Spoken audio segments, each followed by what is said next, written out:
কি পেজে না ক্লাস? আসসালামু আলাইকুম ওয়া রাহমাতুল্লাহ। আসসালামু আলাইকুম ওয়া রাহমাতুল্লাহ। আমার কলেজের ভাই বোন সবাই কেমন আছে? একটু ঝটপট কমেন্ট করে জানিয়ে দেই। এই আগে লিংক দে। সো সবাই একটু ঝটপট কমেন্ট করে জানিয়ে দেন। আজকে কিন্তু একটা স্পেশাল ক্লাস। কেন স্পেশাল ক্লাস? কারণ যে ক্লাসটা এখন পর্যন্ত আমরা জব মেডিসিনে সবচেয়ে কম পাইছি সেটা হচ্ছে মিস্টার মানসিক দক্ষতা। এই মানসিক দক্ষতা থেকে কোথায় কোথায় প্রশ্ন আসে জানেন? আপনি 10 থেকে 20 গ্রেডের পরীক্ষা দিতে গেলেও পাবেন, তারপরে হচ্ছে ব্যাংক জব পরীক্ষা দিতে গেলে পাবেন, এছাড়াও যে কোনো প্রতিযোগিতামূলক পরীক্ষা দিতে গেলে পাবেন। পাশাপাশি অনলি বিসিএ যে যারা পরীক্ষা দেওয়ার জন্য প্রস্তুতি নেন তাদের জন্য মানসিক দক্ষতায় কত মার্ক? 15 মার্ক। 1 মার্ক 2 মার্ক না, টোটাল ম্যাথে আমার 30 মার্কের মধ্যে অর্ধেক কিন্তু আমার মানসিক দক্ষতায়। তো আজকের ক্লাসটা যারা আমরা করব এত বেশি এনজয় করব ক্লাসটা, যেটা কল্পনা করার বাইরে। সারা জীবন যে ভয়টা ছিল ভেতরে মানসিক দক্ষতার, এই ভয়টা আজকে দূর হবে ইনশাআল্লাহ। কারণ আমাদের সাথে আছেন শ্রদ্ধেয় ইমন স্যার, যার এক্সপেরিয়েন্সের কথা যদি আমি বলি, তার অনেক অ্যাডমিশন স্টুডেন্ট এখন হয়তোবা বিসিএস এর অনেকে অ্যাডমিন ক্যাডার হয়ে গেছে বা পুলিশ ক্যাডার হয়ে গেছে বা আদার্স এক্সেট্রা। কারণ অ্যারাউন্ড প্রায় 17-18 বছর ধরে হচ্ছে পড়ানোর জগতে আছেন। সো বিগ একটা এক্সপিরিয়েন্স আমাদের সাথে আজকে শেয়ার করবেন উনি।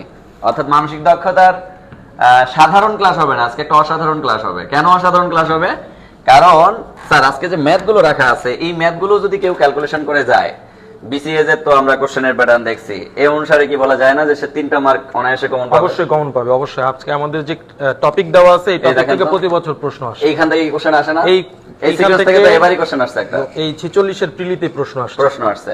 এরপরে স্যার এগুলো থেকে কি পরিমাণ কোশ্চেন আসে? কি পরিমাণ কোশ্চেন আসে? 11 বছরের হিস্ট্রি যদি আমরা নেই, যে 35 থেকে যদি 46 পর্যন্ত প্রিলি চিন্তা করি, তাহলে এখান থেকে প্রায় 11টা প্রশ্ন আসে। তার মানে প্রতি বছরই প্রশ্ন আসছে। আচ্ছা, তা এরকম যে ইফেক্টিভ কোশ্চেন গুলো, এই কোশ্চেন গুলো কিন্তু হচ্ছে স্যার আজকে এখানে রেখেছেন।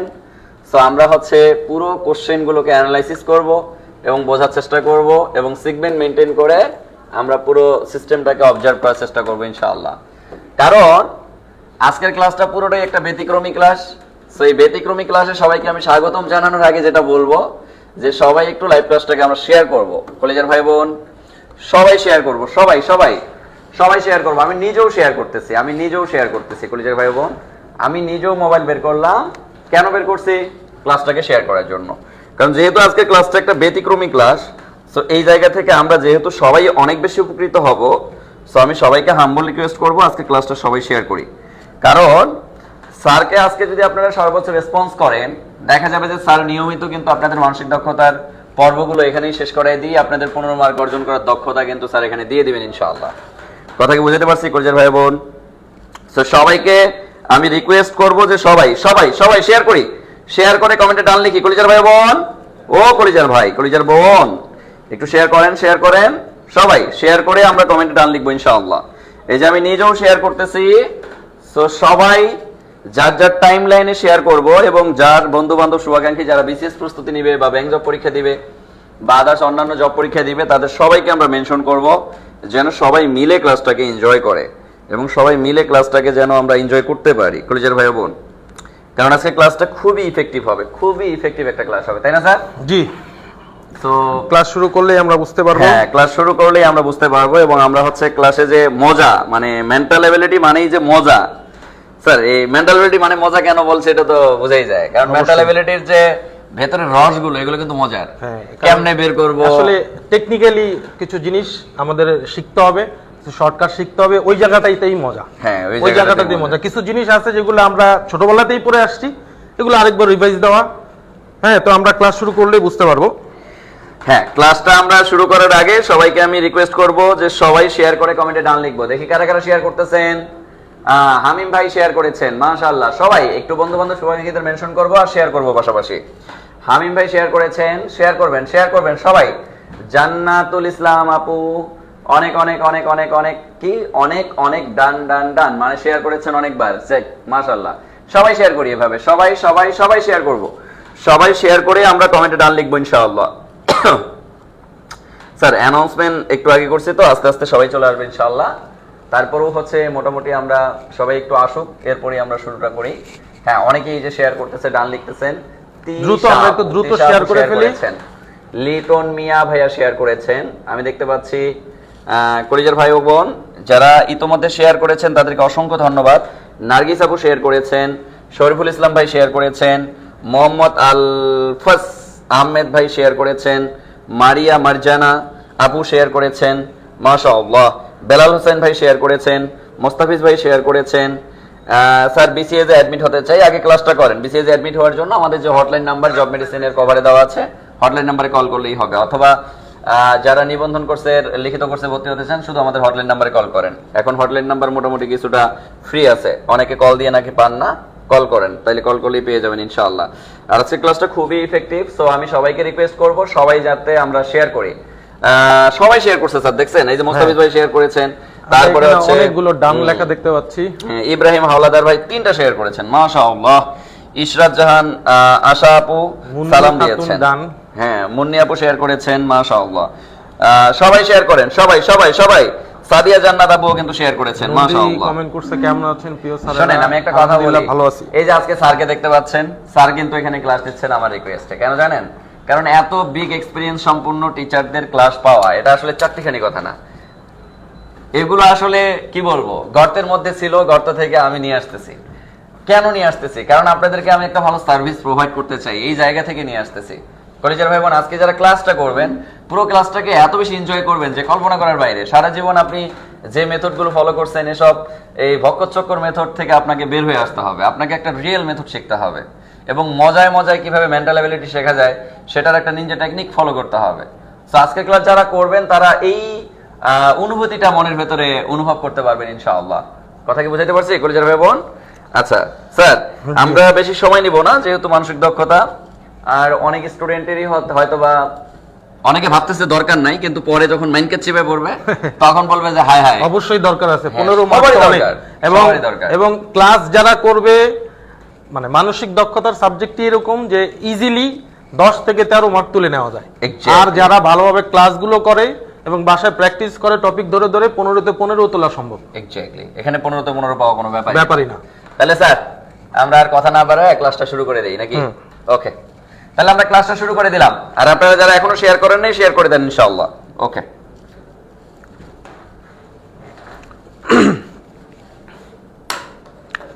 আসসালামু আলাইকুম, সবাই কেমন আছেন?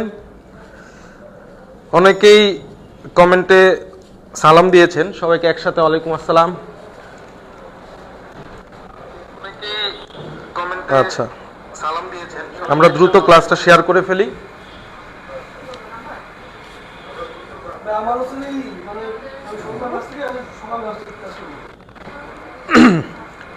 মানসিক দক্ষতা, বিসিএস এ প্রিলিতে মানসিক দক্ষতা থেকে 15 মার্কের প্রশ্ন হয়।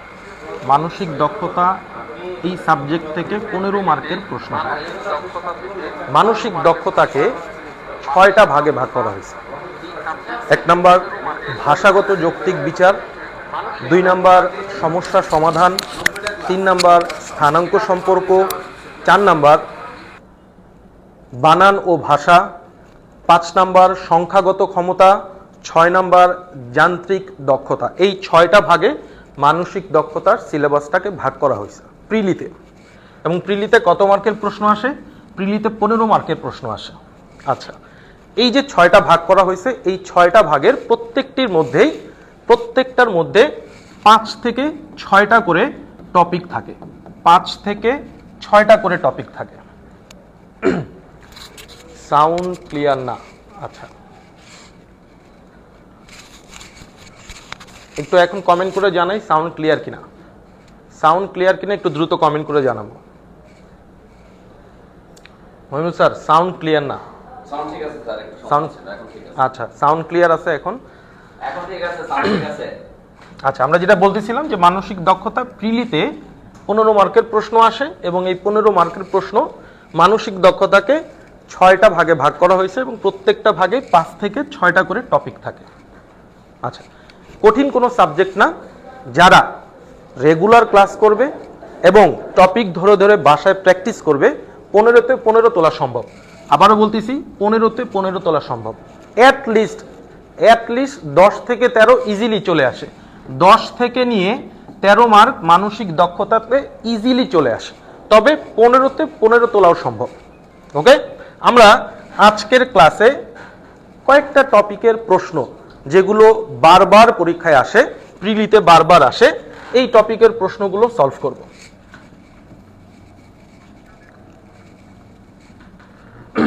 খেয়াল করি,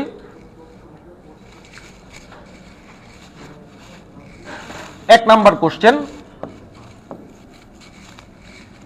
if 1394 equal ACID, then 4516 equal what? এটা হচ্ছে আমাদের আজকের ক্লাসের ফার্স্ট কোশ্চেন। যদি 1394 সমান ACID এসিড হয়, তাহলে 4516 সমান কত? অনেকেই এই টপিকটা সম্পর্কে জানেন, আবার অনেকে জানেন না, যারা নতুন একেবারে তারা জানেন না। এটা খুবই গুরুত্বপূর্ণ একটা টপিক। এই টপিকটার নাম হচ্ছে গিয়ে সাংকেতিক বিন্যাস, অথবা ইংরেজিতে বলা হয় সাংকেতিক বিন্যাস, ইংরেজিতে বলা হয় অথবা কোডিং ডিকোডিং। Coding decoding. শুরু থেকে শেষ পর্যন্ত সবাই ধৈর্য নিয়ে বসবো, শেখার আছে অনেক কিছু শেখার আছে, এবং এই টপিকটা শেষ পর্যন্ত যারা থাকবে এই টপিকটা তাদের কাছে একেবারে ইজি হয়ে যাবে।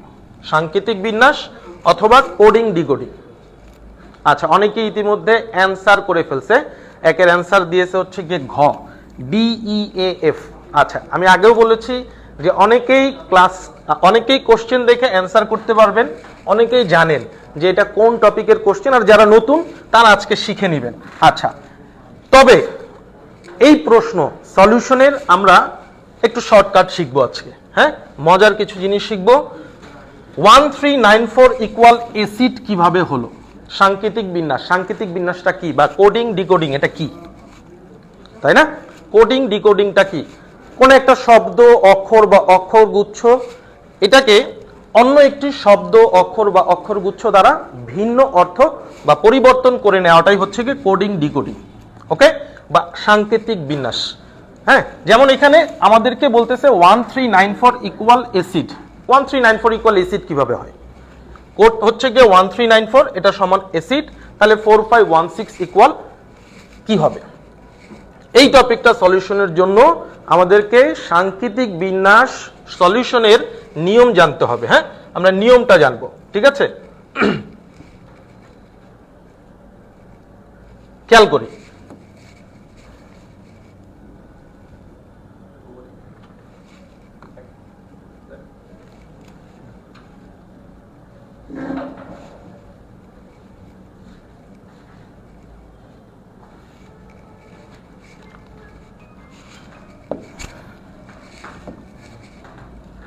সাংকেতিক বিন্যাসের প্রশ্ন সলিউশনের জন্য এ থেকে জেড পর্যন্ত, আমরা জানি এ থেকে জেড পর্যন্ত পড়ে আসছি কিনা, একটু কমেন্ট করে জানাবো। এ থেকে জেড পর্যন্ত পড়ে আসছি কিনা কমেন্ট করে জানাবো। হ্যাঁ, সবাই কমেন্ট করে জানাবো এ থেকে জেড পর্যন্ত আমরা ছোটবেলায় পড়ে আসছি কিনা। এই এ থেকে জেড পর্যন্ত পড়তে হবে, জানতে হবে। এখন প্রশ্ন হচ্ছে এ থেকে জেড পর্যন্ত স্যার আমরা সবাই জানি, এটা আবার নতুন করে পড়ার কি আছে? হ্যাঁ, এটা নতুন করে পড়ার কি আছে? এর থেকে জেড পর্যন্ত সবাই জানি যে এ থেকে জেড পর্যন্ত কয়টা লেটার হয়? 26টা লেটার হয়, তাই না? ইংরেজি বর্ণমালায় এ থেকে জেড পর্যন্ত যদি আমরা বলি তাহলে 26টা লেটার পাওয়া যায়। এখন আমি যদি প্রশ্ন করি যে এ থেকে জেড পর্যন্ত যে 26টা লেটার, এই 26টা লেটারের মধ্যে যদি আমি প্রশ্ন করি এল কত নম্বর লেটার, হঠাৎ করেই প্রশ্ন করলাম যে এল কত নম্বর লেটার, এ থেকে জেড পর্যন্ত 26, এ থেকে জেড পর্যন্ত পুরোটাই পারি, কিন্তু হুট করে আমাকে যদি কেউ প্রশ্ন করে যে বলেন এ থেকে জেড পর্যন্ত এর মধ্যে এল আছে, এল একটা বর্ণ, এল কত নম্বর বর্ণ, কোশ্চেন করতে পারে এটা কত নম্বর বর্ণ, হুট করে জিজ্ঞেস করলে আমি কি করব? আমি বলবো যে এ বি সি ডি এভাবে করে হাতে গুনবো, হাতে গুনে এসে বলবো যে এল হচ্ছে গিয়ে 12 নম্বর লেটার, তাই না? এখন বলেন পরীক্ষার হলে কি এত সময় আপনাকে দেওয়া হবে যে আপনি হাতে বসে বসে গুনে এসে বলবেন যে এল 12 নম্বর লেটার? পরীক্ষার হলে এই সময় আমার পাওয়া যাবে না। এর জন্য কি করতে হবে? পরীক্ষার হলে এল বলার সাথে সাথে এটা 12 নম্বর লেটার, এটা আমার মাথায় আসতে হবে। এর জন্য কি করব? এর জন্য আমাকে প্রতিটা লেটার ধরে ধরে কোনটা কত নম্বর এইটা আমাদেরকে শিখতে হবে। আচ্ছা, অনেকেই কমেন্ট করছেন এখানে এল 12 নম্বর লেটার, যেমন তাসলিমা, তারপরে হচ্ছে গিয়ে আইজা 12। আচ্ছা, 12 নম্বর লেটার কমেন্ট করছেন, ফাইন, এল 12 নম্বর লেটার। এই যে এখানে দেখতে পাচ্ছি এল 12 নম্বর লেটার। তখন এ থেকে জেড পর্যন্ত এই যে এল 12 নম্বর লেটার, বা যদি জিজ্ঞেস করে আর কত নম্বর লেটার, বা যদি জিজ্ঞেস করে আই কত নম্বর লেটার, কোনটা কত নম্বর লেটার, এটা সহজে মুখস্থ রাখার জন্য আমরা একটা শর্টকাট শিখবো। হ্যাঁ, আমরা একটা শর্টকাট শিখি।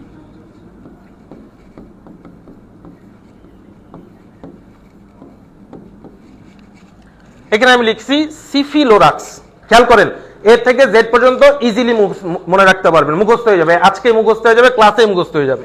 এ থেকে জেড পর্যন্ত আজকেই ক্লাসে মুখস্থ হয়ে যাবে। খেয়াল করেন, এ থেকে জেড আপনার হাতে গুনে পড়তে মনে রাখতে হবে না, যে হাতে গুনে বলতে হবে না যে আচ্ছা আর জিজ্ঞেস করছেন আর কত নম্বর লেটার, আর কত নম্বর লেটার জিজ্ঞেস করছেন, এখন আমি গোনা শুরু করলাম, এরকম করা লাগবে না। আর বলার সাথে সাথেই বলতে পারবেন যে আর 18 নম্বর লেটার, এটা সাথে সাথে বলতে পারবেন। কিভাবে?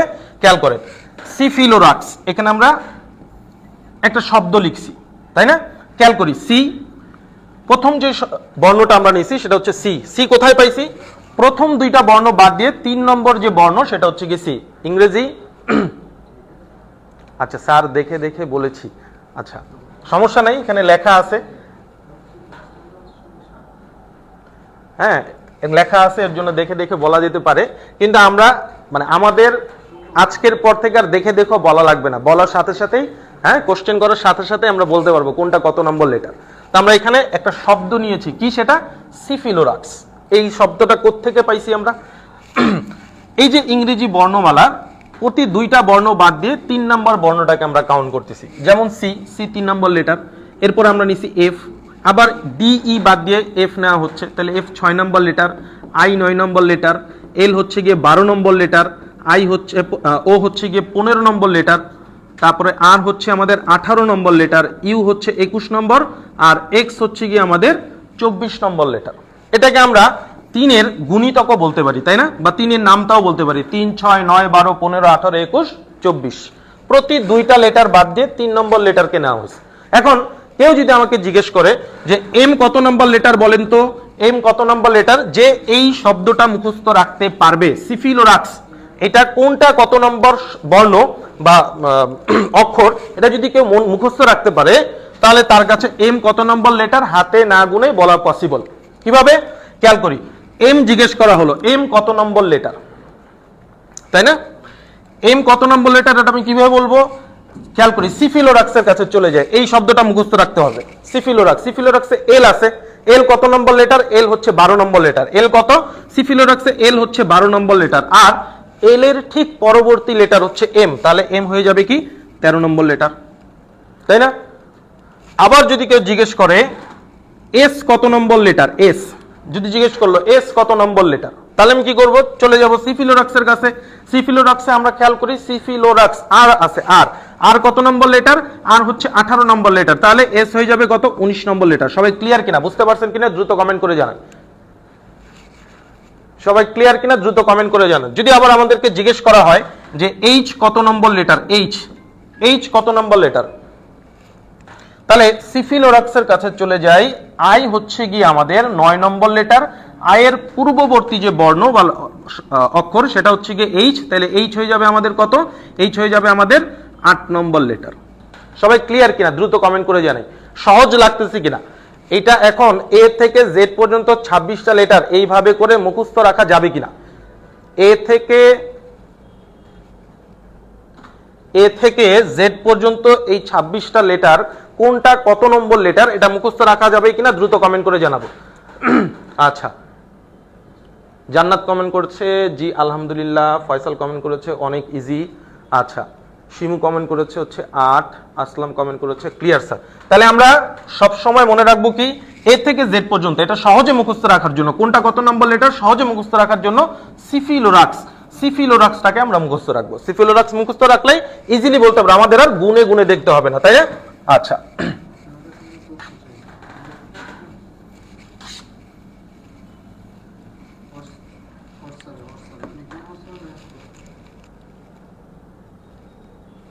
খেয়াল করি, আমরা সাংকেতিক বিন্যাসের 1 নম্বর কোশ্চেনটা দেখেছিলাম যে ইফ 1394 ইকুয়াল যদি এসিড হয় তাহলে 4516 দ্বারা কি বোঝাবে? আচ্ছা, 1394 এটা সমান এসিড কিভাবে হলো? এটা সমান এসিড কিভাবে হলো? ইংরেজি বর্ণমালার প্রথম যে বর্ণ সেটা হচ্ছে গিয়ে এ, তাই না? ইংরেজি বর্ণমালা প্রথম যে বর্ণ সেটা হচ্ছে গিয়ে এ। তাহলে এই যে এক কাকে রিপ্রেজেন্ট করে? এ কে রিপ্রেজেন্ট করে। তারপরে ইংরেজি বর্ণমালার 3 নম্বরটাকে যদি আমি বলি তাহলে হচ্ছে সি, 9 নম্বর লেটারকে যদি আমি বলি তাহলে হচ্ছে আই, 4 নম্বর লেটার যদি আমি বলি তাহলে ডি, তাই না? এইভাবে করে 1394 ইকুয়াল হয় হচ্ছে গিয়ে অ্যাসিড। অ্যাসিড কিভাবে আসলো? এই যে ইংরেজি বর্ণমালার ক্রমানুসারে যদি আমি যাই, তাহলে প্রথম লেটার 1 নম্বর লেটার হচ্ছে এ, 3 নম্বর লেটার সি, 9 নম্বর লেটার হচ্ছে আই, 4 নম্বর লেটার হচ্ছে গিয়ে ডি।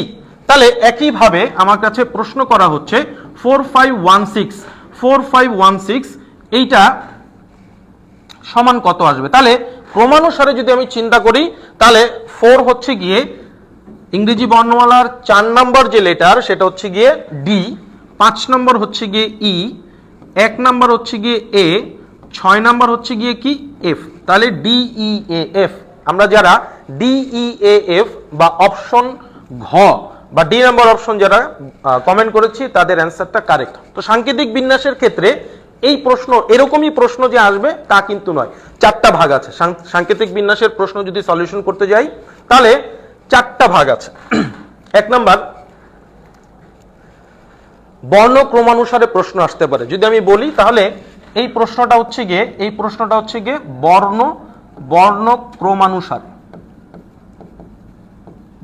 ক্রমানুসারে প্রশ্ন করা হয়েছে। সাংকেতিক বিন্যাসের মধ্যে প্রশ্নগুলোর আবার টাইপ আছে বা ভাগ করা আছে, 4টা টাইপ হয়। কিরকম হয়? বর্ণ ক্রমানুসারে, যত নম্বর বর্ণ ওই অনুযায়ী কোশ্চেন। 1394 ইকুয়াল অ্যাসিড কোত্থেকে পাইছি? ফার্স্ট লেটার হচ্ছে গিয়ে এ, 3 নম্বর লেটার সি, 9 নম্বর লেটার আই, 4 নম্বর লেটার ডি। তাহলে বর্ণ ক্রমানুসারে একইভাবে 4516 দ্বারা আমি কি বুঝবো? 4 হচ্ছে গিয়ে ডি, 4 নম্বর যে লেটার সেটা হচ্ছে ডি, 5 নম্বর ই, 1 নম্বর এ, 6 নম্বর হচ্ছে গিয়ে এফ। হ্যাঁ, তাহলে আমার answer D E A F. এটা যারা কমেন্ট করেছি তাদের অ্যান্সার কারেক্ট। তাহলে প্রথম যেটা শিখলাম সেটা হচ্ছে বর্ণ ক্রমানুসারে শিখলাম। আচ্ছা, আমি আপনাদের কাছে একটা কোশ্চেন করি, বলেন তো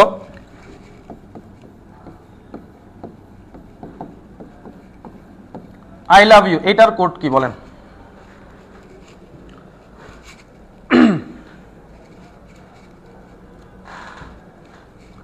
সবাইকে বলতে হবে আই লাভ ইউ এটার কোড কি?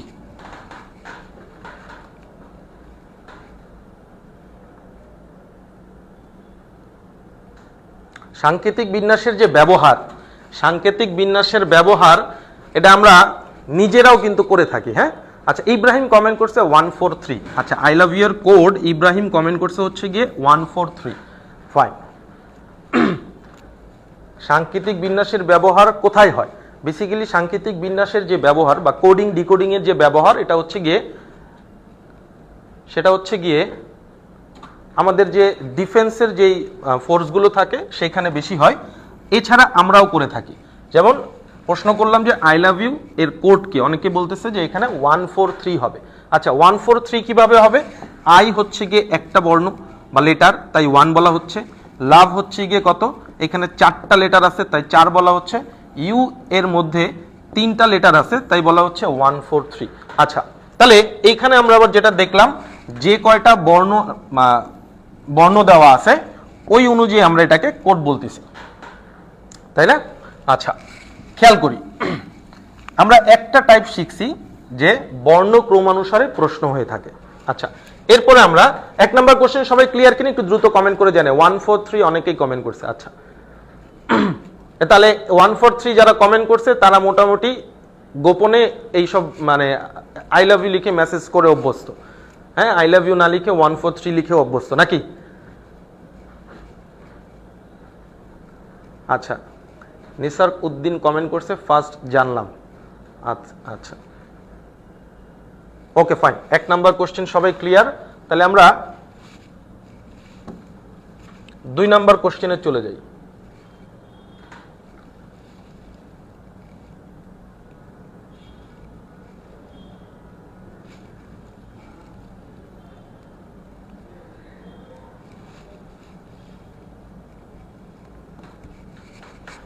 দুই নাম্বার কোশ্চেনে আসছি আমরা, খেয়াল করি।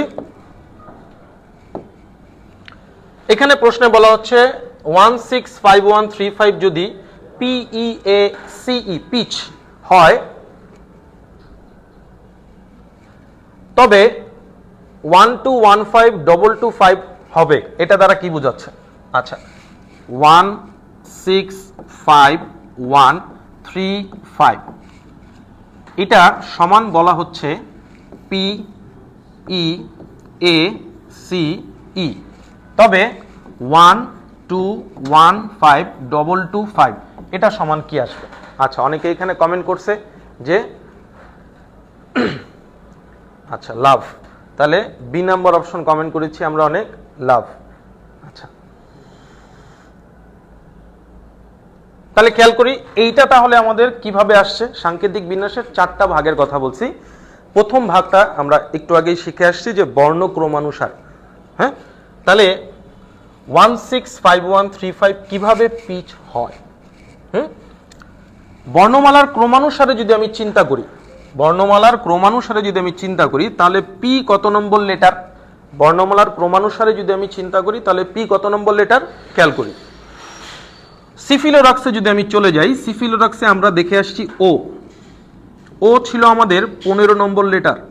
সিফিলোরাক্স আমি শুরুতেই পড়ে আসছি, এ থেকে জেড পর্যন্ত সহজেই মুখস্থ রাখা যাবে কোনটা কত নম্বর লেটার। তার একটা শর্টকাট বলে আসছিলাম যে সিফিলোরাক্স, সিফিলোরাক্সের মধ্যে আমরা ও দেখে আসছি, ও হচ্ছে 15 নম্বর লেটার। ও এর ঠিক পরবর্তী লেটার হচ্ছে গিয়ে পি, তাহলে পি হয়ে যাবে কত? 16 নম্বর লেটার। এই যে এখানে 16, এই 16 রিপ্রেজেন্ট করে হচ্ছে কাকে? P K.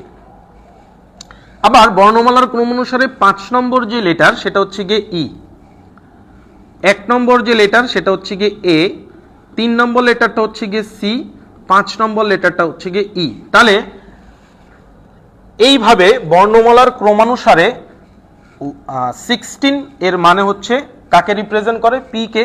5 কাকে রিপ্রেজেন্ট করে? ই কে। 1 এ কে রিপ্রেজেন্ট করে, 3 সি কে রিপ্রেজেন্ট করে, 5 ই কে রিপ্রেজেন্ট করে। তাহলে একইভাবে খেয়াল করি, তাহলে এখানে 12 নম্বর যে লেটারটা আছে সেটা হচ্ছে কি? সিফিলোরাক্সের মধ্যে আমরা পড়ে আসছি সিফিলোরাক্স, CFI 3 6 9 12, CFIL, তাহলে 12 নম্বর লেটার হচ্ছে গিয়ে এল। সিফিলোরাক্সে আমরা পড়ে আসছি, সিফিলোরাক্সে আমরা পড়ে আসছি যে CFI, তাই না? CFIL 3 6 9 12 পড়ে আসছি না? তাহলে এল হচ্ছে 12 নম্বর লেটার। 15 হচ্ছে কি? ও হচ্ছে 15 নম্বর লেটার। 22 আমরা সিফিলোরাক্সে পড়ে আসছি, ইউ হচ্ছে গিয়ে 21 নম্বর লেটার। তাহলে ইউ এর পরের লেটার হচ্ছে গিয়ে ভি, তাহলে ভি হবে হচ্ছে গিয়ে 22 নম্বর লেটার। আর 5 হচ্ছে গিয়ে কি? ই। এটাও আমাদের বর্ণ ক্রমানুসারে প্রশ্ন দেওয়া ছিল, এই প্রশ্নটাও আমাদের বর্ণ ক্রমানুসারে দেওয়া ছিল। তাহলে বর্ণ ক্রমানুসারে আমরা 2টা প্রশ্ন শিখলাম, আমরা বর্ণ ক্রমানুসারে 2টা প্রশ্ন শিখলাম। আচ্ছা, এখানে ফাইন, আই লাভ ইউ, এটাকে আমরা একটা কোড দেখে আসছি যে আই লাভ ইউ বলতে হচ্ছে 143 বলছি আমরা অনেকে। আই লাভ ইউ সম্পর্কে 143 এই কোডটাই যে ব্যবহার করা যায় তা কিন্তু না, এটাকে আরো বিভিন্নভাবে লেখা যেতে পারে। তো আমরা সেটাই শিখতেছিলাম যে বর্ণমালার যে এ থেকে জেড পর্যন্ত যে বর্ণ বিভিন্নভাবে প্রশ্ন হতে পারে, তবে 4টা ভাবেই প্রশ্ন হয়। এই 1 নাম্বার বর্ণক্রমানুসারে, 2 নাম্বার হচ্ছে গিয়ে বর্ণভিত্তিক সংখ্যা, বর্ণভিত্তিক সংখ্যা সেটা কেমন আমরা খেয়াল করি। বর্ণভিত্তিক সংখ্যাটা কেমন হয়? যেমন যদি আমাকে প্রশ্ন করা হয় যে TRAIN, ট্রেন এর কোড দেওয়া হলো 98726, তাহলে প্রশ্ন করা হলো যে TARIN এটা সমান কি হবে? ট্রেন এর কোড দেওয়া হচ্ছে 98726, তাহলে তারিনের কোড কি আসবে? এইটা হচ্ছে, এই প্রশ্নটাকে আমরা বলবো বর্ণভিত্তিক সংখ্যা। এটা দ্বিতীয় টাইপ, বর্ণভিত্তিক সংখ্যা। তাহলে এখন খেয়াল করি বর্ণভিত্তিক সংখ্যাটা আবার কিভাবে হলো? বর্ণভিত্তিক সংখ্যাটা কিভাবে হলো? টি কত নম্বর লেটার? বর্ণমালায় যদি আমি চিন্তা করি, ক্রমানুসারে যদি চিন্তা করি, তাহলে টি কত নম্বর লেটার? আমরা জানি সিফিলোরক্সে পড়ে আসছি ইউ হচ্ছে গিয়ে 21 নম্বর লেটার, সিফিলোরক্সে আমরা পড়ে আসছি ইউ 21 নম্বর লেটার, তার ঠিক আগের লেটার হচ্ছে গিয়ে টি, টি হচ্ছে তাহলে 20 নম্বর লেটার। এখন টি এর কোড কি 20 দেওয়া আছে, 20 দেওয়া আছে কি? টি এর কোড কিন্তু এখানে 20 দেওয়া নাই। টি এর কোড যেহেতু 20 দেওয়া নাই, তার মানে এই প্রশ্নটা বর্ণ ক্রমানুসারে দেওয়া নাই, এটা বর্ণ ভিত্তিক সংখ্যা, বর্ণ অনুযায়ী একটা করে সংখ্যা দেওয়া থাকবে, ওইভাবে করেই আমাকে সাজিয়ে লিখতে হবে। বর্ণভিত্তিক একটা সংখ্যা দেওয়া থাকবে, ওইভাবে সাজিয়ে লিখতে হবে। যেমন এখানে বলতেছে টি এর কোড হচ্ছে গিয়ে 9, তাহলে আমি এখানে বসাবো টি হচ্ছে 9। এরপরে দেওয়া আছে হচ্ছে এ, এ এর কোড দেওয়া আছে 7, তাহলে আমি বসাবো 7। আর এর কোড দেওয়া আছে হচ্ছে 8, তাহলে আমি এখানে বসাবো 8। আই সম্পর্কে বলা হচ্ছে, কোড বলা হচ্ছে 2, তাহলে বসালাম 2। এন এর কোড দেওয়া আছে 6, তাহলে এখানে বসাবো 6। 97826, অনেকেই 97826 কমেন্ট করেছি, যারা 97826 কমেন্ট করেছি তাদের অ্যান্সার কারেক্ট। আচ্ছা, তিশা এখানে কমেন্ট করছে 20, 18, 19, 40।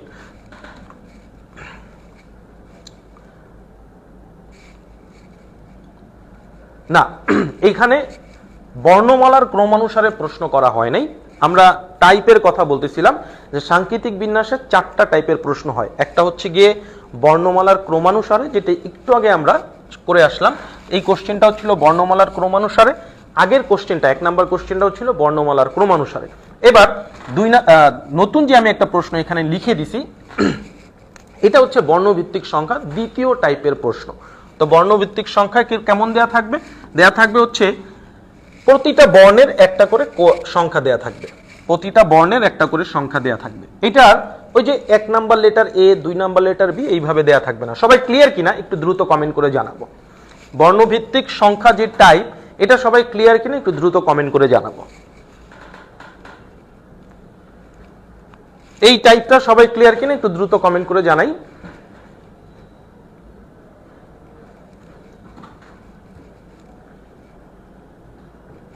আচ্ছা, এটা ক্লিয়ার। আচ্ছা, অনেকেই যেটা বলতেছে যে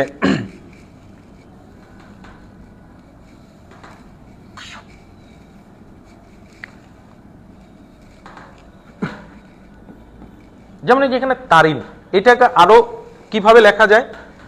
বর্ণমালার ক্রমানুসারে যদি প্রশ্নটা করা হতো, বর্ণমালার ক্রমানুসারে যদি প্রশ্নটা করা হতো, তাহলে হতো এরকম: a equal 1, b equal 2, c equal যদি 3 হয়, c ইকুয়াল 3 হয়, তাহলে TARIN এটা ইকুয়াল কি আসবে? a equal 1, b equal 2, c equal যদি 3 হয়, তাহলে TARIN এটা সমান কি আসবে? হ্যাঁ, ঠিক আছে।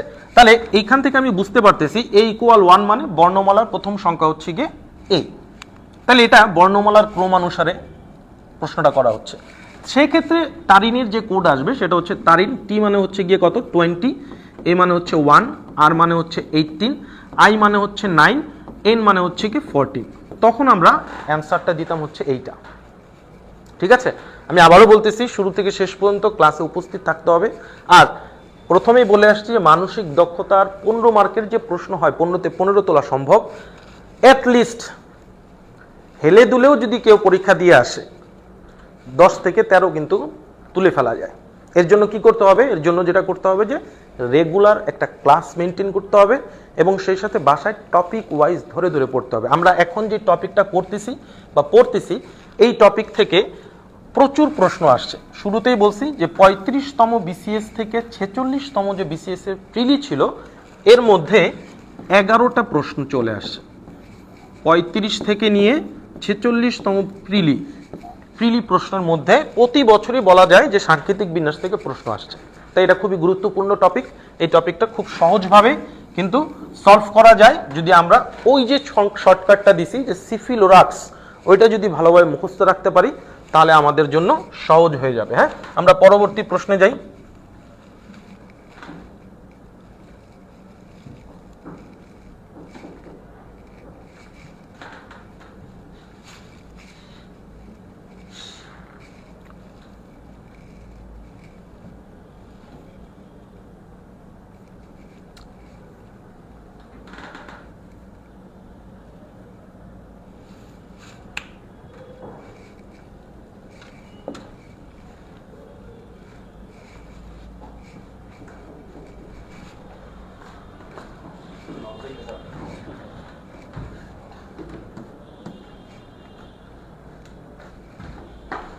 আচ্ছা,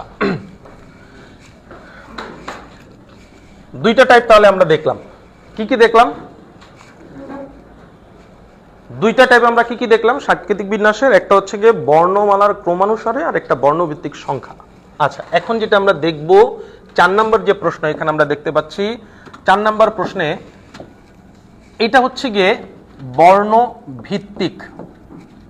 বর্ণভিত্তিক এখন যে প্রশ্নটা আমরা দেখতে পাচ্ছি এটা 30তম বিসিএস এ আসছে, তাই না? 30তম বিসিএস এই প্রশ্নটা আসছে বর্ণভিত্তিক। বর্ণভিত্তিকটা কি? বর্ণভিত্তিকটা হচ্ছে বর্ণ থেকে বর্ণ কোড করা থাকবে, বর্ণ থেকে বর্ণ কোড করা থাকবে। যেমন এখানে বলতেছে গেমস, GAMES, গেমস, এটার কোড বলতেছে HBNFT। গেমস এর কোড যদি HBNFT হয় তাহলে SPORTS, স্পোর্টস এর কোড কি হবে? আচ্ছা,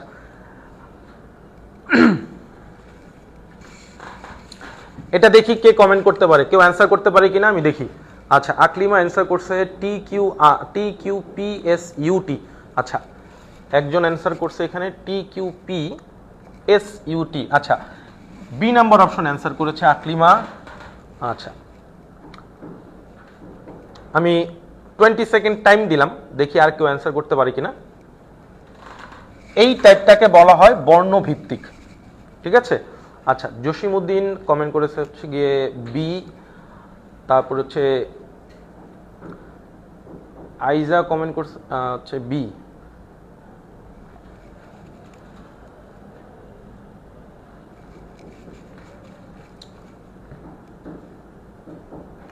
আচ্ছা, বেশিরভাগ অপশন আমি দেখতে পাচ্ছি হচ্ছে গিয়ে বি। তো খেয়াল করি বি নাম্বার অপশনটা কারেক্ট আছে কিনা, বি নাম্বার অপশনটা কারেক্ট আছে কিনা একটু দেখি। প্রশ্ন বলতেছে কি যে গেমস এর কোড HBNFT। এখানে আমাকে আর গুনতে হবে না যে কোনটা, এখানে কিন্তু কোনো সংখ্যা দেয়া নাই, এখানে বর্ণ থেকে বর্ণ দেয়া আছে। তাহলে খেয়াল করি এই যে শব্দটা, এই শব্দটার ফার্স্ট লেটার হচ্ছে গিয়ে জি, জি থেকে বলা হচ্ছে গিয়ে এইচ, জি থেকে বলা হচ্ছে গিয়ে এইচ। তাহলে জি থেকে যদি এইচ হয়, জি থেকে এইচ কিভাবে হয়? জি এর ঠিক পরবর্তী যে লেটার, জি এর ঠিক পরবর্তী লেটার হচ্ছে গিয়ে এইচ, তাই না?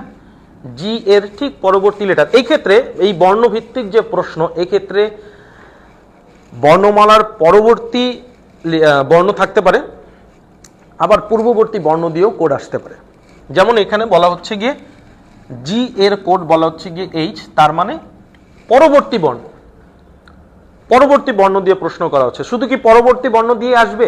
না, পরবর্তী বর্ণ দিয়ে আসবে এরকম না, পূর্ববর্তী বর্ণ দিয়েও আসতে পারে।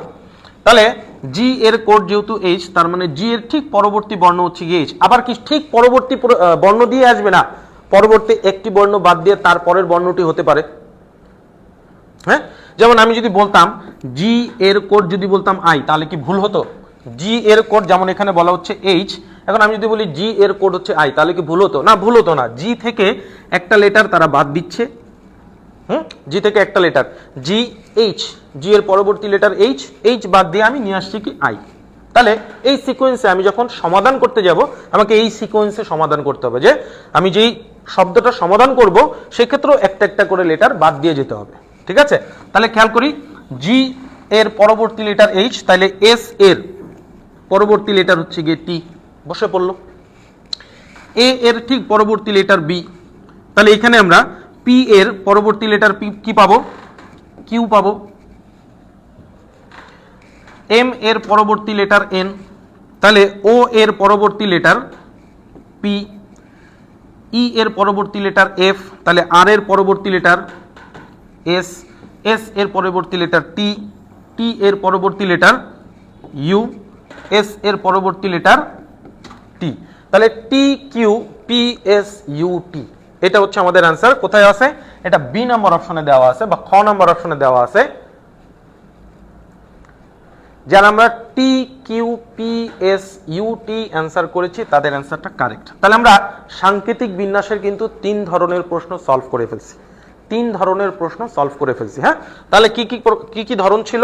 একটা ছিল হচ্ছে গিয়ে বর্ণ ক্রমানুসারে, দ্বিতীয়টা আমরা বর্ণভিত্তিক সংখ্যা পেয়েছি। 3 নম্বর যেটা সেটা হচ্ছে গিয়ে বর্ণভিত্তিক, হ্যাঁ, শুধু বর্ণভিত্তিক মানে বর্ণ থেকে বর্ণ, লেটার থেকে লেটারের কোড দেওয়া হবে। এই 3টা টাইপ সবাই ক্লিয়ার কিনা দ্রুত কমেন্ট করে জানাবো। এই 3টা টাইপ সবাই ক্লিয়ার কিনা দ্রুত কমেন্ট করে জানাই। এই 3টা টাইপ সবাই ক্লিয়ার কিনা দ্রুত কমেন্ট করে জানাবো।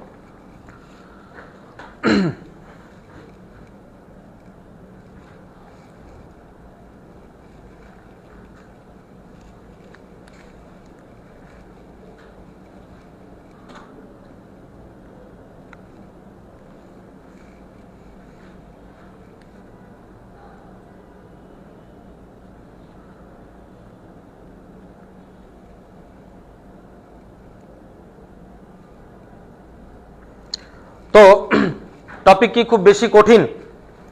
এই টপিক থেকে প্রশ্ন আসলে কি পারা যাবে?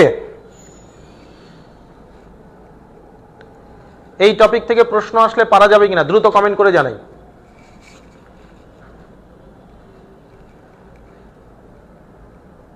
এইটাই কিন্তু সাংকেতিক বিন্যাস। সাংকেতিক বিন্যাসের ডিটেলস কিন্তু এইটাই।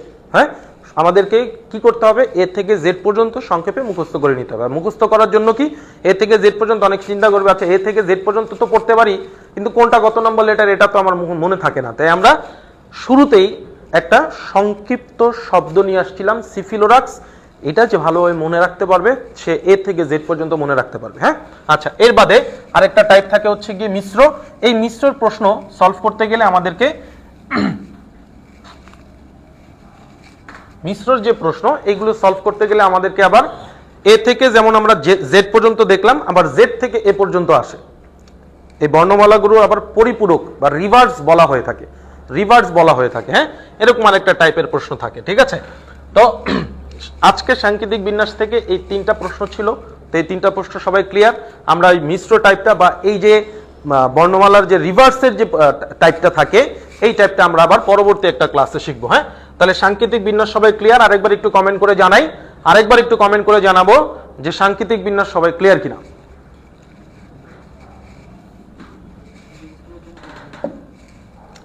সাংকেতিক বিন্যাস সবাই ক্লিয়ার কিনা একটু দ্রুত কমেন্ট করে জানাবো।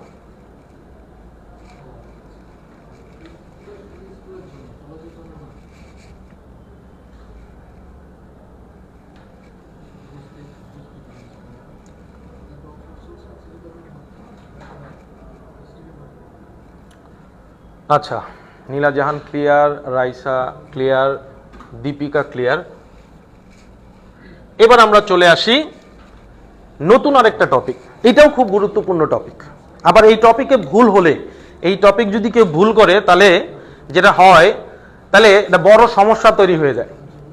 এই টপিক সলভ করতে গিয়ে যদি কেউ ভুল করে তাহলে কিন্তু আবার একটা বড় সমস্যা তৈরি হয়ে যায়। কি সমস্যা তৈরি হয়? সমস্যা তৈরি হয় এরকম যে বউ হয়ে যায় শালি, হ্যাঁ, বউ হয়ে যায় কি শালি, শ্বশুর হয়ে যায় বন্ধু, হ্যাঁ, এরকম হয়ে যায়। ঠিক আছে, তো এই টপিক করার সময় খুবই সতর্কতার সহিত করতে হবে। এই টপিকটার নাম কি? এটা হচ্ছে গিয়ে রক্তের সম্পর্ক। রক্তের সম্পর্ক। এখন যে টপিকটা আমরা পড়বো এটা হচ্ছে গিয়ে রক্তের সম্পর্ক।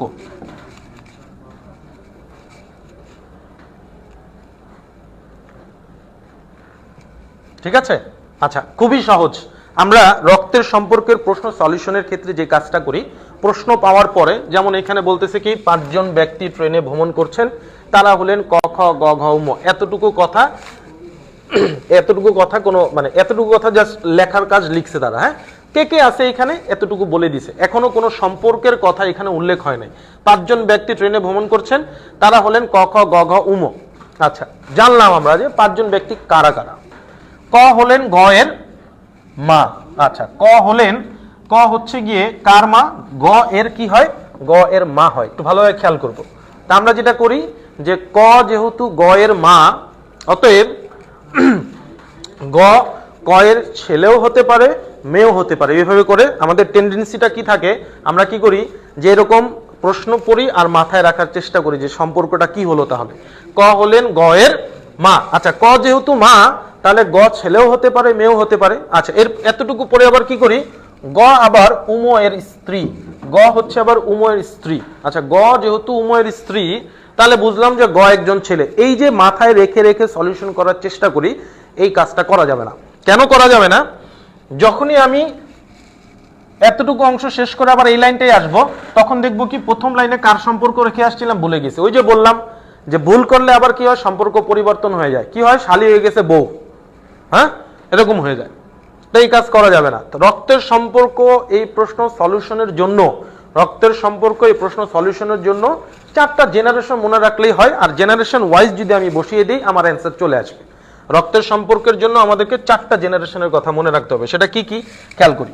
সেটা হচ্ছে গিয়ে প্রথম জেনারেশনের কথা যদি বলি, তাহলে তারা হচ্ছেন গিয়ে আমাদের দাদা দাদি,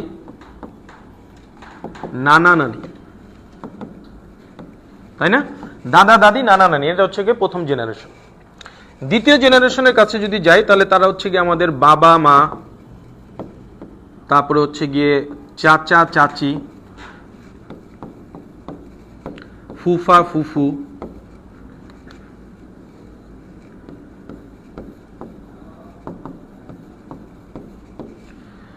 এরপরে হচ্ছে গিয়ে আমাদের মামা মামি, খালা খালু, তাই না? দাদা দাদি নানা নানির জেনারেশনের পরেই, এরপরেই আমরা যে জেনারেশনটা জানি সেটা হচ্ছে কি আমাদের কারা, আমাদের বাবা মা, এবং বাবা মার সাথে আমাদের চাচা চাচি, ফুফা ফুফু, খালা খালু, মামা মামি, এই জেনারেশনটা। এরপরে হচ্ছে গিয়ে আমাদের ভাই বোন। এরপরে কারা? এরপরে হচ্ছে গিয়ে ভাই বোন। ভাই বোনের সাথে কারা কারা থাকতে পারে? ভাই বোনের সাথে হচ্ছে আমাদের চাচাতো বা মামাতো বা খালাতো বা ফুফাতো ভাই বোন এরা আছে, তাই না? এটা হচ্ছে আমাদের 3 নম্বর জেনারেশন। জেনারেশন ওয়াইজ চিন্তা করব। হ্যাঁ, দিদি নম্বর 1-এ এই জাতীয় প্রশ্ন আসে। আচ্ছা, দিদি নাম্বার 1 তাহলে দেখা হয় শারমিনের। ওকে, হ্যাঁ, দিদি নাম্বার 1-এ এরকম একটা করে প্রশ্ন থাকে। আচ্ছা, তাহলে ভাই বোন, চাচাতো, মামাতো, খালাতো, ফুফাতো ভাই বোন, এটা হচ্ছে আমাদের 3 নম্বর জেনারেশন। 4 নম্বর যে জেনারেশন সেটা হচ্ছে কি আমাদের যারা ছেলে মেয়ে হবে বা ছেলে মেয়ে আছে, তারা হচ্ছে কি 4 নম্বর। এই 4টা জেনারেশন মনে রাখতে পারলেই রক্তের সম্পর্কের যে কোনো প্রশ্ন সলিউশন করা সম্ভব। আমরা জেনারেশন ওয়াইজ সলভ করব, ঠিক আছে? মাথায় রেখে রেখে রেখে রেখে এই প্রশ্ন সলভ করব না। আচ্ছা, ক্লাসটা রেকর্ড রাখলে ভালো হতো। ওকে, তাহলে সবাই এতটুকু পর্যন্ত ক্লিয়ার কিনা একটু দ্রুত কমেন্ট করে জানাবো যে রক্তের সম্পর্কের যে প্রশ্ন, এই প্রশ্ন সলিউশনের ক্ষেত্রে আমাদেরকে কি করতে হবে? 4টা জেনারেশনের কথা মনে রাখতে হবে। 4টা জেনারেশন কারা কারা? প্রথম যে জেনারেশন সেটা হচ্ছে আমাদের দাদা দাদি নানা নানি। তারপরে দ্বিতীয় যে জেনারেশন সেটা হচ্ছে আমাদের বাবা মা, চাচা চাচি, ফুফা ফুফু, মামা মামি, খালা খালু। 3 নম্বর জেনারেশন যারা আমরা ভাই বোন থাকি বা কাজিন থাকি যারা, সংক্ষেপে বললে। আর 4 নম্বর হচ্ছে যারা আমাদের ছেলে মেয়ে থাকবে। এই 4টা জেনারেশন মাথায় রেখে আমরা প্রশ্ন সলভ করব, দেখবো ইজিলি প্রশ্ন সলভ হয়ে গেছে। তো খেয়াল করি আমরা এই প্রশ্নটা সলিউশনে যদি আমরা চলে যাই, তাহলে খেয়াল করে অনেকে এর মধ্যে কমেন্ট করছে যে ক নম্বর অপশন কমেন্ট করছে যে উত্তর হবে হচ্ছে গিয়ে শ্বশুর। খেয়াল করি উত্তর শ্বশুর কিনা খেয়াল করবো আমরা। 5 জন ব্যক্তি ট্রেনে ভ্রমণ করছেন, তারা ক খ গ ঘ উম, ভালো কথা। এরপরে বলতেছেন হচ্ছে গিয়ে ক হলেন গ এর মা। ক যেহেতু গ এর মা, তার মানে গ এর জেনারেশনটা পরে আর ক এর জেনারেশনটা কি আগে। গ এর জেনারেশনটা পরে, ক এর জেনারেশনটা আগে। ক কি? ক হচ্ছে গ এর মা। এখন গ ছেলেও হতে পারে মেয়েও হতে পারে। এইখান থেকে কিন্তু যতটুকু লাইন আমরা পড়ছি এর মধ্যে কিন্তু বলতে পারবো না যে গ ছেলে নাকি মেয়ে, এটা বলা যাবে না। অনেকে বলে ফেলবে যে গ তাহলে ছেলে। কিভাবে ছেলে? এখানে কোথাও লেখা আছে? কোথাও লেখা নাই। অনেকে বলবে মেয়ে, মেয়ে কিভাবে? এটা কি লেখা আছে? তাও কিন্তু নাই। অতএব ক হলেন গ এর মা, এই ইনফরমেশনটুকু দিয়ে আমি শুধু বলতে পারবো যে ক এর জেনারেশনটা আগে, গ এর জেনারেশনটা পরে, ক হচ্ছে মা। এর পরের লাইনে বলতেছে গ আবার উমো এর স্ত্রী। গ আর উমো এদের মাঝখানের কানেকশনটা কি? গ আবার উমো এর স্ত্রী। গ হচ্ছে কি স্ত্রী, কার স্ত্রী? উমো এর স্ত্রী। তার মানে গ এবং উমো এরা একই জেনারেশনের। যেহেতু একই জেনারেশনের, তাদেরকে আমরা একটা লাইনে লিখে নিলাম। যেহেতু সেই স্ত্রী, তার মানে বুঝতে পারলাম উমো হচ্ছে গিয়ে কে? উমো হচ্ছে গিয়ে স্বামী। এই যে জেনারেশন ওয়াইজ লিখে ফেলতেছি, আর কোনো ভুল হওয়ার সম্ভাবনাই নাই। ঘ হলেন ক এর ভাই। ঘ হচ্ছে গিয়ে কে? ঘ হচ্ছে গিয়ে ক এর কি হয়? ভাই হয়। যেহেতু ভাই, তার মানে ঘ ক এর জেনারেশনে বিলং করে। ঘকে আমরা ক এর জেনারেশন নিয়ে বসাবো। আর ক যেহেতু মা, তার মানে ইনি ঘ এর কি হবে? বোন হবে। তার মানে এদের দুইজনের যে সম্পর্ক, ক ক এবং ঘ এর মধ্যে সম্পর্ক, এটা কি হবে? ক হচ্ছে গিয়ে বোন, ঘ হচ্ছে গিয়ে ভাই। খ হলেন ক এর স্বামী, খ হচ্ছে গিয়ে ক এর কি, খ হলো গিয়ে ক এর স্বামী। আচ্ছা, তাহলে লিখে নিলাম, যেহেতু ক এর স্বামী হচ্ছে গিয়ে খ, তাহলে তারা আবার একই জেনারেশনের, এর জন্য আমি ক এর পাশে খ কে লিখে নিলাম। তার মানে ক হচ্ছে গিয়ে খ এর স্ত্রী আর খ হচ্ছে গিয়ে ক এর স্বামী। প্রশ্নে জানতে চাওয়া হচ্ছে উময়ের সাথে উময়ের সঙ্গে খ এর সম্পর্ক কি। তার মানে এই যে উময়ের সাথে খ এর সম্পর্ক কি, খেয়াল করি। উম কার স্বামী? উম হচ্ছে গিয়ে গ এর স্বামী। উম কার স্বামী? উম হচ্ছে গিয়ে গ এর স্বামী। আচ্ছা, গ এর মা হচ্ছে কে? গ এর মা হচ্ছে ক। আর ক যেহেতু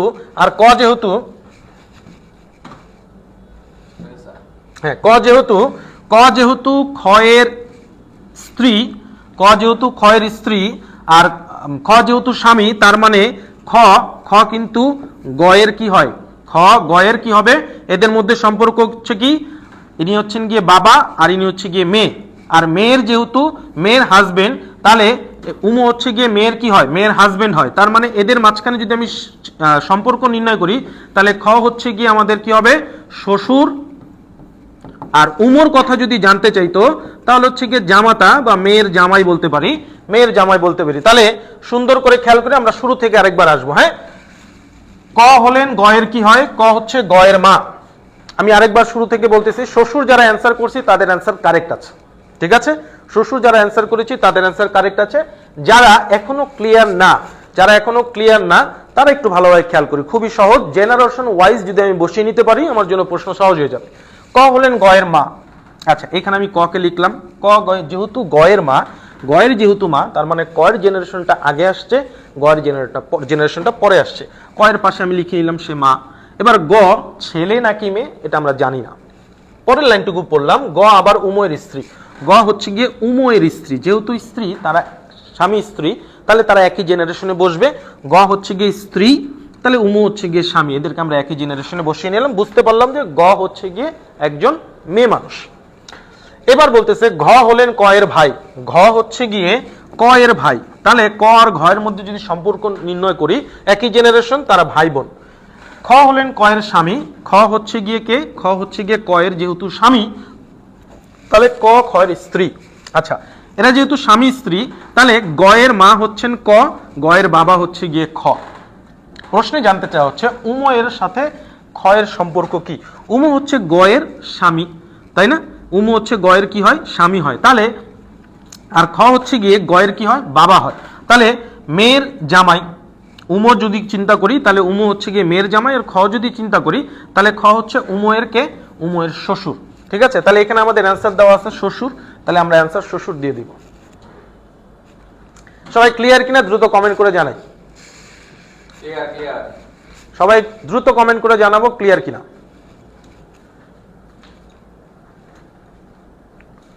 আর কোশ্চেন আছে স্যার? হ্যাঁ, পরে কোশ্চেন চলে যাবে। মাউসে ক্লিক করুন, মাউসে ক্লিক করে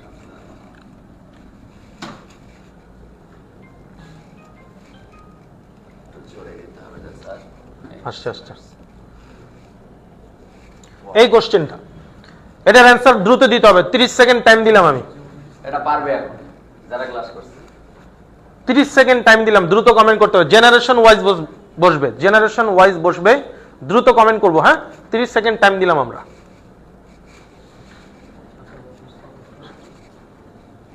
না, শেষ আরেকটা আছে, শেষ করে।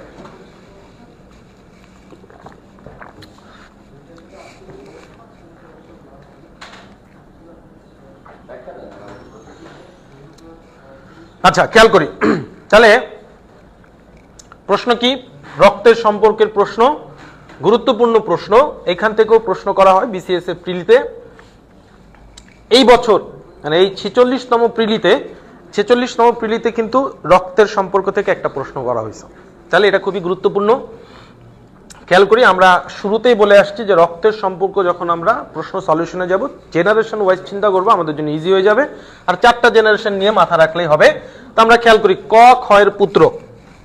ক হচ্ছে গিয়ে কার পুত্র? খ এর পুত্র। খেয়াল করি, যদি এখনো কারো প্রবলেম থেকে থাকে তাহলে এই প্রশ্নটা ভালোভাবে খেয়াল করি। হ্যাঁ, এই প্রশ্নটা সলিউশন হলেই কিন্তু মোটামুটি আশা করা যায় যে আর ভুল হবে না এই জায়গায়, এই টপিক আর ভুল হবে না। ক খ এর পুত্র, তাহলে খ এর জেনারেশনটা আগে আসছে, ক এর জেনারেশনটা পরে আসছে। ক কি? ক হচ্ছে গিয়ে পুত্র। এখন কেউ কি বলতে পারবে যে খ বাবা, অথবা কেউ কি বলতে পারবে যে খ ক এর মা? এটা বলা যাবে না। কেন? কারণ এতটুকু ইনফরমেশন আমি কখনোই ডিসাইড করতে পারবো না যে খ আসলে ছেলে নাকি খ মেয়ে। যদি বলা থাকতো তাহলে আমি বলতে পারতাম, যেহেতু বলা নাই তাহলে খ কে এইভাবেই রেখে দিলাম। দেন বলা হচ্ছে খ ও গ পরস্পর ভাই। এখন আমি বলতে পারবো খ এবং গ যেহেতু পরস্পর ভাই, খ এবং গ এদের মাঝখানে যে সম্পর্ক, এরা পরস্পর ভাই। এখন বলতে পারবো যে খ একজন পুরুষ ছিলেন, তাই খ কয়ের কি হবে? খ কয়ের কি হবে? বাবা হবে, এটা বলা যায়। খ কয়ের কি হবে? বাবা হবে, এটা বলা যায়, তাই না? দেন বলতেছে গ হচ্ছে গয়ের মা। ঘ হচ্ছে গিয়ে গয়ের মা। যেহেতু গয়ের মা, তাই ঘয়ের জেনারেশনটা কিন্তু আগে, তাই না? ঘ কি হয়? গয়ের মা হয়। আচ্ছা, ঘ যদি আমি একটু কোশ্চেন করবো, সবাইকে অ্যান্সার করতে হবে। হ্যাঁ, কমেন্ট করতে হবে, কমেন্ট করতে হবে, সবাইকে কমেন্ট করতে হবে। খেয়াল করি, যেহেতু খ এবং গ যেহেতু পরস্পর ভাই, তাহলে একই জেনারেশনে বসবে। আচ্ছা, এরপরে বলতেছে যে ঘ গয়ের কি হয়? মা হয়। ঘ গয়ের মা হয়। তো ঘ যেহেতু গয়ের মা, তাহলে তার জেনারেশনটা আগে আসছে। আচ্ছা, তাহলে আমি তাকে আগে বসালাম এবং তার পাশে লিখে নিলাম যে সে মা। এবার আমি যদি প্রশ্ন করি যে ঘ যেহেতু গয়ের মা, তাহলে ঘ খয়ের কি হয়? আমি একটু প্রশ্ন করলাম, সবাইকে অ্যান্সার করতে হবে। ঘ যেহেতু গয়ের মা হয়, তাহলে ঘ খয়ের কি হবে? একটু দ্রুত কমেন্ট করতে হবে সবাইকে। ঘ যেহেতু গয়ের মা, তাহলে ঘ খয়ের কি হবে? দ্রুত কমেন্ট করি, দ্রুত কমেন্ট করে জানাই। ঘ যেহেতু গয়ের মা, তাহলে ঘ খয়ের কি হবে? ঘ খয়ের কি হবে? এই হচ্ছে আমার প্রশ্ন। দ্রুত কমেন্ট করব, দ্রুত কমেন্ট করব। ঘ যেহেতু খয়ের মা, তাহলে ঘ যেহেতু গয়ের মা, তাহলে খয়ের কি হবে?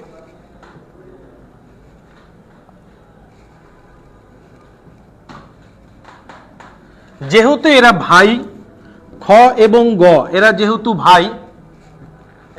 ভাই, তাহলে যিনি গয়ের মা হবেন তিনি খয়েরও মা হবেন, তাই না?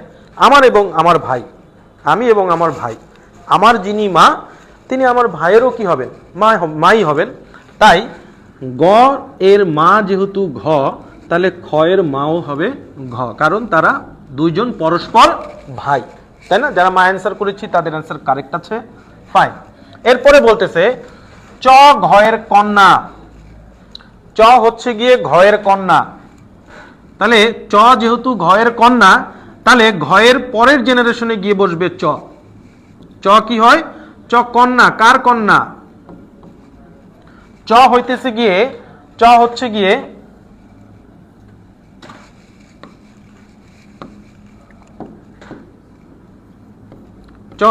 কন্যা। কার কন্যা? চ হচ্ছে গিয়ে ঘয়ের কন্যা। চ যেহেতু ঘয়ের কন্যা, তাহলে চ এর জেনারেশনটা পরে আসবে। কোন জেনারেশনে গিয়ে বসবে? খ এবং গয়ের জেনারেশনে এসে বসছে, তাই না? পরের জেনারেশন, ঘয়ের পরের জেনারেশনে কে কে আছে? খ এবং গ। আচ্ছা, যেহেতু সে কন্যা হয়, তাহলে তাদের সাথে সম্পর্ক কি? তাহলে চ খ এবং গ এই দুইজনের কি হয়? এদের সাথে সম্পর্ক কি? এদের বোন হয়। এদের কি হয়? বোন হয়। এবার প্রশ্ন করা হচ্ছে যে সম্পর্কে চ কয়ের কি হয়? সম্পর্কে চ কয়ের কি হবে? তো খেয়াল করি, যেহেতু চ ঘয়ের কন্যা, তাই চ কিন্তু খ এবং গ এই দুইজনের কি হবে? এই দুইজনের, এই যে খেয়াল করি, বোন হবে, তাই না? কি হবে? বোন হবে। আর বাবার যে বোন, বাবার যিনি বোন, তাকে আমরা কি ডেকে থাকি? বাবার বোনকে ডেকে থাকি হচ্ছে গিয়ে ফুফু। বাবার বোনকে ডেকে থাকি হচ্ছে গিয়ে ফুফু। তাহলে যেহেতু চ খয়ের বোন, তাহলে খ আবার কয়ের বাবা, তাহলে বাবার বোন বাবার বোন তাহলে কি ডাকা হবে? ফুফু ডাকা হবে। যারা আমরা ফুফু কমেন্ট করেছি তাদের অ্যান্সারটা কারেক্ট আছে। সবাই পারে, দেখছেন স্যার? হ্যাঁ, যারা আমরা ফুফু কমেন্ট করেছি তাদের অ্যান্সার কারেক্ট আছে। Very good. লিজা আক্তার, জাহিদুল, অনুপম, আচ্ছা, তানজিলা, জান্নাত, আচ্ছা, অনেকেই ফুফু কমেন্ট করেছি। তাহলে সবাই এই টপিক, এই কোশ্চেন ক্লিয়ার কিনা, রক্তের সম্পর্কের টপিক ক্লিয়ার কিনা দ্রুত কমেন্ট করে জানাই। দ্রুত কমেন্ট করে জানাবো রক্তের সম্পর্কের টপিক ক্লিয়ার কিনা। আশা করি যে এরপরে এই টপিক নিয়ে আর কোনো প্রবলেম হবে না। সাংকেতিক বিন্যাস খুব সুন্দর করে আমরা বলে দিছি যে মানে শর্টকাটটা কি, কিভাবে করে এ থেকে জেড পর্যন্ত ইজিলি মুখস্থ রাখা যায় এবং এখানে কয়টা ভাগ থাকে এটাও আমরা বলে দিছি যে সাংকেতিক বিন্যাসে 4টা টাইপের প্রশ্ন করা হয়ে থাকে। আচ্ছা, 3টা টাইপ আমরা আজকে ক্লাসে প্রশ্ন ছিল, 3টা টাইপ আমরা শিখে ফেলছি। মিশ্র একটা টাইপ থাকে যেটা হচ্ছে গিয়ে রিভার্সের কোশ্চেন বলা হয়, এটা আমরা পরবর্তী ক্লাসে আমরা ধারাবাহিক, আজকে আমাদের পর্ব 1 চলতেছে। হ্যাঁ, আজকে আমাদের পর্ব 1 চলতেছে, ধারাবাহিকভাবে ওইটাও আমরা শিখে নিব। দেন আমরা যে টপিকে ছিলাম সেটা হচ্ছে রক্তের সম্পর্ক। রক্তের সম্পর্কটা আমরা বলছি যে মানে মুখে মুখে নিয়ে প্রশ্ন সলিউশন না করার জন্য জেনারেশন ওয়াইজ চিন্তা করে ওই অনুযায়ী বসিয়ে যদি আমরা প্রবলেম সলভ করি তাহলে আমাদের দ্রুত প্রশ্ন সলভ হয়ে যাবে।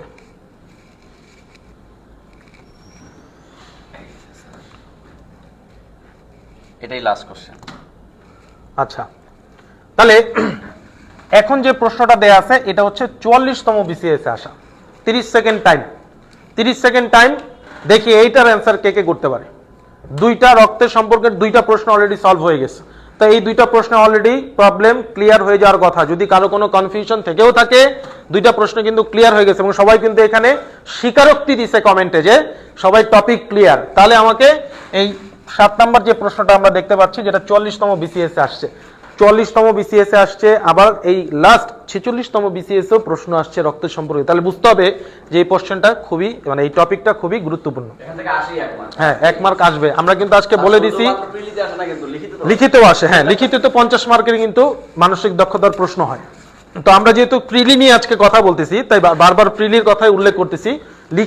লিখিত তো কিন্তু 50 মার্কের প্রশ্ন হয় মানসিক দক্ষতা থেকে। তো সেইখানে কিন্তু এই প্রশ্ন আসেই, একই প্রশ্ন, মানে আলাদা করে পড়ার কিছু নাই যে এইটা ভালোভাবে পড়বে। প্রিলিতে যে ভালোভাবে পড়বে, লিখিতর 50 কভার হয়ে গেল। ঠিক আছে, 30 সেকেন্ড টাইম। তো কি বলা হচ্ছে এখানে খেয়াল করি, দেখি আমার আগে কে কমেন্ট করতে পারে। পি এবং কিউ 2 ভাই। আচ্ছা, পি এবং কিউ যেহেতু 2 ভাই তাহলে তাদেরকে আমরা একই জেনারেশনে রাখবো। এরা 2জন কি, এরা 2জন ভাই বলা হচ্ছে। ফাইন। আর এবং এস 2 বোন। আর এবং এস এরা 2জন আবার কি, বোন। আচ্ছা, এদেরকে আমরা একই জেনারেশনে রাখলাম। পি এর ছেলে হলো এস এর ভাই। পি এর যিনি ছেলে, পি এর যিনি ছেলে, পি এর ছেলে হলো এস এর ভাই। তাহলে যেহেতু পি এর ছেলে এস এর ভাই, তাহলে পি এর জেনারেশনটা আগে চলে আসতেছে। তাই আমরা যেটা করি, পি এবং কিউ এর জেনারেশনটা আগে লিখি। বুঝতে হবে, প্রশ্ন পরে বুঝতে হবে কার জেনারেশনটা আগে বসবে কার জেনারেশনটা পরে বসবে। হ্যাঁ, কিভাবে বুঝলাম? পি এবং কিউ 2 ভাই, এটা দ্বারা তো আর আমরা আসলে আগের জেনারেশন পরের জেনারেশন বলবো না, বলবো হচ্ছে কি যেহেতু ভাই তাহলে একই জেনারেশন। পরের লাইনে পড়লাম আবার আর এবং এস 2 বোন। তাহলে আর এবং এস 2 বোন, এদেরকে আবার আলাদা এক জায়গায় লিখলাম। ফাইন। দেন লেখা হচ্ছে পি এর ছেলে হলো এস এর ভাই। পি এর যিনি ছেলে, পি এর যিনি ছেলে এখানে নিয়ে আসলাম। পি এর ছেলে রেখে দিলাম এখানে। পি এর ছেলে যেহেতু তাহলে পি এর পরের জেনারেশনে আসবে, স্বাভাবিক। পি এর ছেলে যেহেতু তাহলে পি এর পরের জেনারেশনে আসবে। এই যে পি এর ছেলে, সে হচ্ছে এস এর কি হয়, এস এর ভাই হয়। ঠিক আছে, তাহলে কিউ হলো, তাহলে কিউ হলো আর এর কি হয়, কিউ। তাহলে কিউ হলো আর এর। এবার প্রশ্নে জানতে চাওয়া হচ্ছে কিউ এবং আর, কিউ এবং আর এদের মধ্যে সম্পর্ক কি। তো এখন আসি, প্রশ্নের শুরুতেই বলে দিছিল আর এবং এস এরা 2জন বোন। ফাইন, এরা 2জন বোন। আর পি এর ছেলে এস এর যেহেতু ভাই, তাহলে এরা ভাই বোন। এরা 2জন বোন, এরা হচ্ছে গিয়ে কি, পি হচ্ছে গিয়ে ভাই।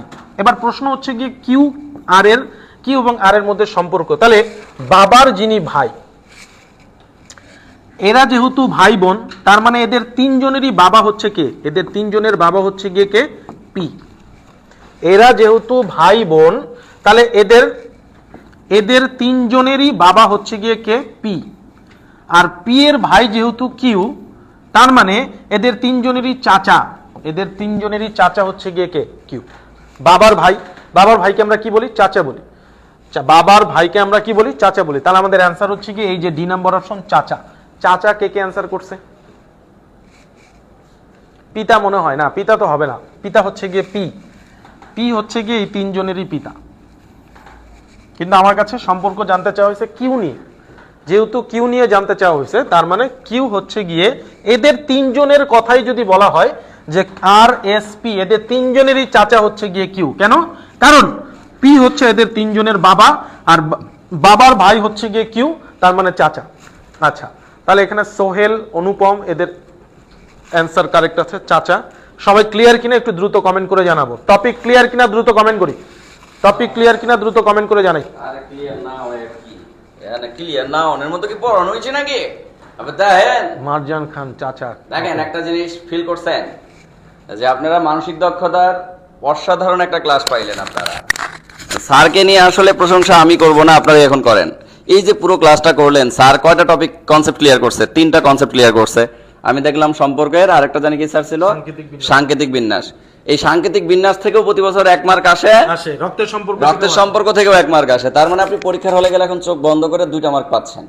এখন যারা ক্লাসটা করলেন তারা কিন্তু অনেক কিছু শিখছেন। এখন যারা করে নাই তারা ক্ষতির সম্মুখীন। আজকে যারা সাংকেতিক বিন্যাস আর রক্তের সম্পর্ক পড়ছে, এদের পুরো টপিক ক্লিয়ার। পুরো টপিক মানে যা পড়ায় দেওয়া হয়েছে এই জায়গা থেকে প্রশ্ন, এরকমই প্রশ্ন হবে, টপিক ক্লিয়ার করে ফেলা হয়েছে। এই যে আমি যে আপনাদেরকে শুরুতে বললাম যে স্যারের অসাধারণ অভিজ্ঞতা আজকে আমরা কি করব, ক্লাসের মাধ্যমে জানতে পারবো, তা কি জানতে পারছেন? কারণ স্যার 1 দিন 2 দিন বা 5 দিন বা 7 দিন ধরে এই জগতে না, উনি আইকিউ পড়ান প্রায় অ্যারাউন্ড 16 থেকে 17 বছর ধরে। তো এত বড় একটা বিগ এক্সপিরিয়েন্স স্যার কিন্তু আমাদের সাথে শেয়ার করতেছেন। এছাড়াও আরো অনেক জটিল জটিল যখন মানসিক দক্ষতার কিছু পর্ব চলে আসবে বা টপিক চলে আসবে, সেগুলোকেও দেখবেন যে আপনার পানি পানি করে স্যার বোঝাবেন। কারণ আমি নিজে স্যারের ক্লাস দেখেছি, সো ওই জায়গা থেকে আমি নিজে স্যারের প্রশংসা করতেছি। কারণ আমি যেহেতু নিজেও ম্যাথ পড়াই, বা একটা সময় স্যার কিন্তু আমি যখন আপনার মতো অভিজ্ঞ টিচার পাইতাম না, তখন আমি নিজে মানসিক দক্ষতা কি করতাম, ঘাটাঘাটি করে নিজেই পড়াইতাম। কি করব, মানে বাধ্য হয়ে। তা ওই জায়গা থেকে, আমি পড়ানোর জায়গা থেকে বলতেছি, সো স্যারের এক্সপিরিয়েন্স বিগ। কারণ আমরা স্যারের মতো একজন মেন্টর এখন নিয়মিত মানসিক দক্ষতার জন্য পাবো, এটা আমাদের জন্য একটা বড় অ্যাচিভমেন্ট। সো স্যারকে ইনশাল্লাহ আমরা রেগুলার পাবো ইনশাল্লাহ, ঠিক আছে? আমরা মাঝে মধ্যেই স্যারের পর্ব 2, এই যেমন আজকে হলো পর্ব 2, এরপরে হবে পর্ব 1 হয়েছে, এরপরে পর্ব 2, এরপরে পর্ব 3, এভাবে ক্রমান্বয়ে ক্লাস চলবে। এবং আমাদের বাংলাদেশের যত ব্রাঞ্চ আছে, ব্রাঞ্চগুলোতেও স্যারকে আপনারা পাবেন, সরাসরি ক্লাস করার সুযোগ পাবেন। সো বুঝতেই পেরেছেন কলেজের ভাই বোন। আমি আর সময় নিচ্ছি না, কারণ আমরা অনেক সময় ধরে ক্লাস করছি, তাই না স্যার? অনেক সময় ধরে ক্লাস করছি। যারা ক্লাস করেছেন সবাই অসাধারণ কমেন্ট করতেছেন যে অনেক ধন্যবাদ, এক্সিলেন্ট ক্লাস, অসাধারণ। এই যে কমেন্ট করতেছেন, এটা কিন্তু একজন স্যারকে ইন্সপায়ার করে। কারণ এই যে আপনার কমেন্ট, ক্লাস করা অনলাইনের ক্ষেত্রে হচ্ছে গিয়ে ক্লাস করার পাশাপাশি কমেন্ট করা, হ্যাঁ, এই কমেন্ট গুলো হচ্ছে গিয়ে একজন টিচারকে মোটিভেটেড করে। স্বাভাবিক, এগুলি আসলে কি লোভ লালসা। এই কমেন্টগুলি দেখলে মনে করেন আজকে আপনি ভালো কমেন্ট করতেছেন, স্যার দেখতেছেন, স্যারের ভেতরে একটা অন্যরকম স্পৃহা জাগতেছে যে না, আমার তো অনেক বক্তব্য হয়ে গেছে, আমার ক্লাস নেওয়া দরকার। সো এই জায়গা থেকে দেখা গেল স্যার আবার এগেইন ক্লাস নেবেন। বুঝতে পারছেন? সো এগেইন ক্লাস নেওয়ার জন্য অবশ্যই কি করতে হবে? স্যারকে ইন্সপায়ার করতে হবে। এই স্যার ইন্সপায়ার তো কোনো স্টুডেন্ট দেখেন, এই যে 250 স্টুডেন্ট অনবরত কিন্তু কমেন্ট করে যাচ্ছেন এবং অসাধারণ কমেন্ট করতেছেন। মাশাআল্লাহ, খুবই অসাধারণ ক্লাস হয়েছে। মাশাআল্লাহ মাশাআল্লাহ, জাযাকাল্লাহ খাইরান। আমরা কিন্তু স্যারকে অনেক জটিল বিষয় সমাধান হইলো। মাশাআল্লাহ, অনেক ভালো class, one of the best class মানসিক দক্ষতার, one of the best class আর কি। যাই হোক, এই যে এরকম শুধু ওয়ান অফ দ্য বেস্ট না, আপনি অনেক আরো অনেক ক্রিটিক্যাল টপিক আছে, তাই না স্যার? ওই ক্রিটিক্যাল টপিক গুলো দিতে পার। হ্যাঁ, ওটাই আমরা সামনের পর্বগুলো, সামনে ঘড়ির পর্ব আছে, আদার্স এক্সেট্রা, মজার মজার আরো অনেক পর্ব আছে, ক্যালেন্ডার আছে। এগুলো দেখবেন যে স্যার ওই একটা কোশ্চেন দেখাবে, একটা কোশ্চেন দিয়ে আপনি 1000 কোশ্চেন সলভ করতে পারবেন। এরকমই বুঝতে পারছেন? এক্সট্রাঅর্ডিনারি ক্লাস হবে ইনশাআল্লাহ। সো কলেজের ভাই বোন, আমাদের বিসিএস এর এখন মানসিক দক্ষতার ক্লাসগুলো স্যার রেগুলার নেবেন ইনশাআল্লাহ। সো স্যারের সাথে দেখা হবে। যারা বিসিএস এর কোর্সে কোনো কারণে ভর্তি হতে চান, আজকে যদিও মনে হয় না কল দিয়ে এখন ফ্রি পাবেন, আমাদের কল সেন্টার সবসময় ব্যস্ত থাকে। সো এই জায়গা থেকে বলবো যদি কারো বিসিএস কোর্সে ভর্তি হওয়ার ইচ্ছা থাকে তাহলে আমাদের কোর্স ফি এখন অফারে চলতেছে মাত্র 4000 টাকা। 4000 টাকায় আপনি ভর্তি হওয়ার সুযোগ পাবেন। আর এছাড়াও যারা হচ্ছে নিবন্ধনে লিখিত কোর্সে ভর্তি হতে চাচ্ছেন ভর্তি হতে পারবেন। আমরা রাত 12টা পর্যন্ত কল সেন্টার অন রাখি বা খোলা রাখি। 12টা পর্যন্ত আপনারা ভর্তি হতে পারবেন। এই যে উপরে যে দুইটা নাম্বার দেখতেছেন এই দুইটা নাম্বারে আপনারা হচ্ছে কল দিলেই আমাদের ইনফরমেশন নিতে পারবেন বা হচ্ছে বিকাশ নগদ রকেটে টাকা পাঠিয়ে ডিরেক্ট কল দিলেও কোনো সমস্যা নাই। বিশেষ করে এখানে আমি দেখতেছি যে আমাদের পেজে নিবন্ধন লিখিত এর জন্য সবচেয়ে বেশি স্টুডেন্ট আমাদেরকে নক করতেছেন। সো নিবন্ধন লিখিত এর জন্য কোর্স ফিটা আমাদের একটু কম হওয়ার কারণে আমাদের চাপটাও বেড়ে গেছে। কারণ আপনারা জানেন যে জব মেডিসিন সবচেয়ে কম টাকায় সবচেয়ে সেরা সার্ভিসটাই দিয়ে থাকে সব সময়। আর এই জায়গা থেকে আপনারা আমাদের প্রতি বিশ্বাস এবং আস্থা এটা অফুরন্ত রাখেন। আর রাখার কারণেই দেখেন যে আমাদের ডেইলি অ্যারাউন্ড প্রায় 500 প্লাস স্টুডেন্ট অ্যাডমিটেড। এটা আসলে নিতান্তই আপনাদের রেফারেন্স। কারণ এই যে আপনারা প্রতিটা স্টুডেন্ট একজন 5 জনকে প্রেফার করতেছেন, একজন 10 জনকে প্রেফার করতেছেন, একজন 100 জনকে প্রেফার করে ভর্তি করানোর রেকর্ড এই জব মেডিসিনে আছে। কেন প্রেফার করেন? কারণ জব মেডিসিনের যতগুলো মেন্টর দেখছেন কোনো একটা মেন্টরকে দেখাইতে পারবেন খারাপ। এই যে স্যার আজকে ক্লাস নিল মানসিক দক্ষতার, এর আগে আমাদের তেমন কোনো ক্লাস হয়নি, আজকে স্যারের ক্লাস করলেন, বিন্দু পরিমাণ এখানে ফিডব্যাক খারাপ দেওয়ার কোনো অপশন আছে বলেন? স্যারের 17 বছরের এক্সপিরিয়েন্স আপনাকে শেয়ার করতেছে, তার মানে বুঝতে পারছেন যে আপনার মানসিক দক্ষতা আপনি হয়তো ভাবতেছেন শুধু প্রিলিতে ক্লাস করতে হয়। না রে ভাই, প্রিলি প্লাস লিখিত ডুয়াল ভার্সনই আপনার এটা লাগে। এবং শুধু তাই না, আপনার আইকিউ না স্যার কোনো কারণে মনে করেন ওর পরীক্ষায় আসলো না, কথার কথা বলতেছি, মাথাকে স্মুথ রাখার জন্য মানসিক দক্ষতা অনেক কিছু জানতে পারলাম, অনেক কিছু শিখতে পারলাম এক কথায়। কারণ এই কোশ্চেন গুলো স্যার ভাইবাতে ধরে মাঝে মধ্যে। মানসিক দক্ষতা আপনি প্রাইমারিতে যাবেন না, ছোট ছোট কিছু ট্রিকি কোশ্চেন মানসিক দক্ষতা দিয়ে করবে আপনাকে, করে আপনি কাটকাই দিবেন। আরে এই যে রক্তের সম্পর্কেই তো এটাই তো একটা জটিল, মানে অনেকের কাছে জটিল প্রশ্ন, এই সম্পর্ক কি হবে। যাই হোক, টাঙ্গাইলের ব্রাঞ্চ দেওয়া হয়েছে। টাঙ্গাইলের ব্রাঞ্চ আমাদের আগামী মাসের 5 তারিখে উদ্বোধন করবো ইনশাআল্লাহ। টাঙ্গাইলের ব্রাঞ্চ দেওয়া হয়েছে। আগামীকালকে বগুড়া শাখায় আমাদের সাইদুল স্যার ক্লাস নেবেন এবং আগামীকালকে খুলনার 2 শাখায় হচ্ছে আমাদের শ্রদ্ধেয় নাসির স্যার ক্লাস নেবেন এবং আগামী পরশু অর্থাৎ 20 তারিখ মেবি বরিশাল শাখায় নাসির স্যারের সেমিনার হবে ইনশাআল্লাহ। এবং 20-21 আমি আবার খুলনায় ক্লাস নিব ইনশাআল্লাহ। অর্থাৎ আমরা ঢাকায়ও আছি, বাইরেও আছি, সব জায়গায় আছি, চলমান চলতেই থাকবে। এবং স্যারকে আমরা মানসিক দক্ষতার সব ব্রাঞ্চে ইনশাআল্লাহ দেখতে পারবো খুব শীঘ্রই হচ্ছে আমাদের প্রত্যেকটা ব্রাঞ্চে স্যার ক্লাস নেবেন। সো বুঝতেই পারছেন অসাধারণ ক্লাস হবে। বলছি, শেষেও বলতেছি, মানসিক দক্ষতার প্রিলিতে 15 এবং লিখিততে 50, এই দুইটা জায়গার নাম্বার খুব সহজেই তোলা যায়। এর জন্য দুটো জিনিস করা জরুরি। একটা হচ্ছে গিয়ে যে রেগুলার ক্লাস করা। রেগুলার ক্লাসের জন্য আমরা কি করব? রেগুলার ক্লাসের জন্য আমরা একটা কোর্সে অ্যাডমিট হয়ে সেখানে রেগুলার ক্লাসগুলো করতে পারবো। আচ্ছা, রেগুলার ক্লাস করার কথা কেন বলা হচ্ছে? ওই যে আমি বললাম এ থেকে জেড পর্যন্ত সবাই পড়তে পারে, কিন্তু আসলে কিভাবে মানে শর্টকাটে মনে রাখা যায় এই জিনিসটা আমি হয়তো বই থেকে পাবো না। এই জিনিসটা আমি অনেক সময় দেখা যায় নিজে পড়তে গেলে পারবো না। এই জিনিসটা হয়তো বা ক্লাসে এই যে শর্টকাট ধরিয়ে দেওয়া হচ্ছে। তো এর জন্য একটা কোর্সে ভর্তি হওয়া এবং সেই সাথে এই যে কোর্সে ভর্তি আমি যে ক্লাসটা সিকোয়েন্স মেইনটেইন করে পড়া, টপিক ওয়াইজ যে আমি ক্লাস করলাম এটা বাসায় প্র্যাকটিস করা হয়ে গেল। 10 থেকে 13 হেলে দুলেই পাওয়া যায় আর 15 তো ইজিলি তুলে নেওয়া যায়। হ্যাঁ, তো এর জন্য ক্লাস করা এবং টপিক ওয়াইজ বাসায় প্র্যাকটিস করা। তার জন্য কি করতে হবে? দ্রুত এই বিসিএস এর কোর্সে সবাই অ্যাডমিট হয়ে যেতে হবে ইনশাআল্লাহ। আমরা আছি তো সবাই? কারণ বিসিএস এর কোর্সে কিন্তু মানসিক দক্ষতা স্যার কি করবেন, টপিক ধরে ধরে শেষ করাই দিবেন পুরো সেগমেন্টটা, যতগুলো টপিক আছে সবগুলো পড়াই দিবেন।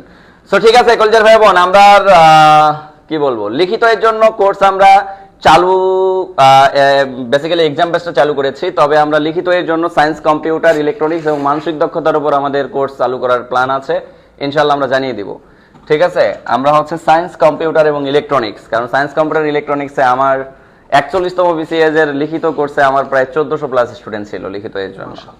এবং ওই জায়গা থেকে আমি দেখেছি যে সায়েন্স, কম্পিউটার, ইলেকট্রনিক্স এর উপর একটা বিশাল ল্যাগ স্টুডেন্টদের, এরপর হচ্ছে মানসিক দক্ষতার উপর একটা বিশাল ল্যাগ থাকে, ম্যাথের উপরও একটা বিশাল ল্যাগ থাকে। কিন্তু ম্যাথে কেউ যদি হায়ার ম্যাথ বইটা A to Z পড়ে যায় তারপরও সে মার্ক তুলতে পারে, কিন্তু মানসিক দক্ষতায় লিখিততে তুলতে গিয়ে একটু হিমশিম খায়।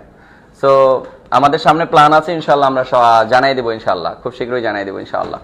সো ঠিক আছে, সবাই ভালো থাকেন, সুস্থ থাকেন, সবার সুস্থতা কামনা করে শেষ করতেছি। আর যারা ভর্তি হতে চাচ্ছেন, সেটা হোক বিসিএস কোর্স, সেটা হোক নিবন্ধনের এই যে লিখিত কোর্স মাত্র 1020 টাকা, বা অন্যান্য আমাদের অ্যাডভান্স কোর্সগুলো চালু আছে, প্রাইমারি অ্যাডভান্স কোর্স, নিবন্ধনের অ্যাডভান্স কোর্স বা আদার্স কোর্সগুলো চালু আছে, সেগুলো হচ্ছে আমাদের 1950 টাকা অফারে ভর্তি চলমান। সো যে কোর্সে ভর্তি হতে চাচ্ছেন হইতে পারবেন, কারণ জব মেডিসিন সবসময় সার্ভিসে বিশ্বাসী, ইনশাআল্লাহ আপনাকে প্রপার সার্ভিসটাই প্রোভাইড করে। জব মেডিসিন এভাবেই আপনাদের ভালোবাসা নিয়ে সামনে এগিয়ে যাবে এবং জব মেডিসিনের ভালোবাসা কেউ থামাতে পারবে না। সো স্যার তাহলে বিদায় নেই আমরা। হ্যাঁ, সবাইকে ঠিক আছে। অসংখ্য ধন্যবাদ।